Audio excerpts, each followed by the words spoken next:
Alfian Lor? Empati? Emido? Silakan, sudah siap kalian? Silakan dikeluarkan dulu buku LKS-nya, buku tulis, pulpen, dan lain sebagainya. Ini ada kesepakatan kelas. Sepakat ini? Sepakat untuk tidak datang ke terlambat. Lalu sepakat untuk tidak keluar masuk tanpa izin. Sepakat? Artinya apa? Kalau mau keluar masuk harus izin. Lalu apa yang ketiga? Menjaga sopan santun dan tata krama. Dan keempat, mendengarkan saat guru menjelaskan. Artinya saat ibu berbicara kalian tidak boleh berbicara. Dan yang kelima, harus bertanya jika tidak mengerti. Nah, tujuan pembelajaran kita hari ini yaitu peserta didik mampu menyajikan data, gagasan, pesan dalam bentuk teks deskripsi tentang objek, sekolah, tempat wisata, tempat bersejarah atau suasana pentas di daerah secara tulis dan lisan dengan memperhatikan struktur, kebahasaan, baik secara lisan maupun tulisan.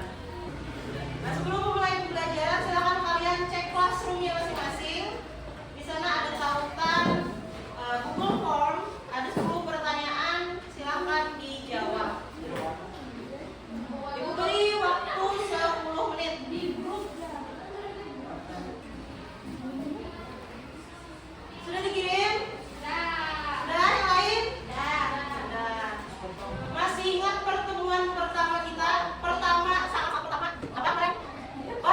Perkenalan, apa yang dikenalkan? Nama, lagi? Umur, tempat tanggal lahir, cita-cita, dan lain sebagainya. Nah, itu kalian sedang mendeskripsikan. Apa yang dideskripsikan? Tentang diri sendiri. Jadi teks deskripsi itu adalah apa?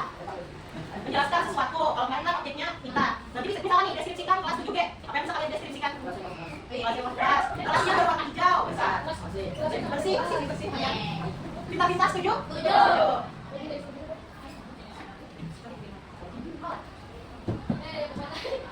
Jadi sudah paham mengenai teks deskripsi? Nah, teks deskripsi adalah pemaparan secara jelas mengenai suatu hal. Suatu hal ini bisa makhluk hidup, kita manusia, lalu bisa juga hewan, atau tempat-tempat wisata. Lalu tujuan kita belajar teks deskripsi ini apa? Kira-kira? Di sini ada yang mau misalnya jadi selebgram atau jadi influencer? Enggak. Ada yang mau jadi guru? Pokoknya hampir semua kehidupan kita itu memerlukan teks deskripsi. Pernah lihat selebgram yang menjelaskan produk yang dia pasarkan? Nah, itu kan dia sedang melakukan deskripsi. Apa yang dideskripsikannya? Barang atau produk. Kita misalnya nih dari dulu, apa yang dideskripsikan? Materi pembelajaran. Mau jadi dokter misal, ini kan biasanya ada istilah-istilah medis. Tentu kita kan pasti mengerti lah istilah-istilah ini. Nah, tugas dokter itu mendeskripsikan bahasa umumnya tentang istilah medis ini. Jadi hampir seluruh aspek kehidupan kita ini memerlukan teks deskripsi. Kemarin sudah dijelaskan juga strukturnya ada 4. Yang pertama harus ada judul, lalu yang kedua ada kalimat topik. Misal kalian mendeskripsikan siring, judulnya siring. Kalimat topiknya apa? Kalimat utamanya siring adalah tempat wisata di Banjarmasin. Lalu lanjut kita deskripsinya akan menjelaskan secara rinci wisata ini ada apa aja. Iya, ada Wotok, ada apa lagi? Pasar Terapung, dan lain sebagainya. Dan di bagian terakhir lalu kalian simpulkan. Nah, bahasa teks deskripsi sudah dijelaskan juga kemarin menggunakan majas untuk menggambarkan secara jelas atau konkret. Kemarin ingat kata konkret? Ingat konkret ini artinya sesuatu yang jelas. Misal tidur itu kata konkret atau tidak? Kenapa? Tidak, kata tidur itu bukan kata konkret karena tidak ada bentuknya, tidak ada wujudnya. Kalau meja kata konkret atau bukan? Konkret kenapa? Karena ada bendanya, ada sesuatu yang bisa kita lihat, bisa kita raba. Makan itu kata konkret atau tidak? Makan kata konkret atau tidak? Kenapa? Ada.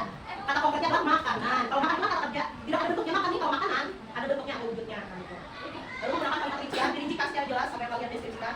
Lalu menggunakan bahasa yang membuat pembaca seolah-olah sedang melihat, mendengar, dan merasakan hal yang dideskripsikan. Misal kalian ini liburan ke Bali, misal Anda bisa kawan-kawan mendeskripsikan secara jelas supaya kalian seolah-olah bisa melihat apa yang kalian bisa mendengar apa yang kita dengar, dan lain sebagainya.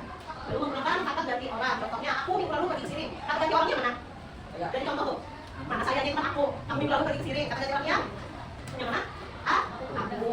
Kamu jalan-jalan ke pasar. Kata ganti orangnya mana? Hari ini kalian secara berkelompok, kemarin sudah dibagikan kelompoknya di Google Classroom. Ini sudah berkelompok belum? Sudah atau belum? Sudah. Hari ini kalian akan membuat teks deskripsi. Sudah Ibu jelaskan berminggu-minggu lalu tentang teks deskripsi. Hari ini kalian akan membuat teks deskripsi secara berkelompok. Lalu bagaimana cara menulisnya? Pertama harus memilih topik. Ini kita sepakati topiknya mau tentang apa nih? Tempat wisata,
ikan dong makanya.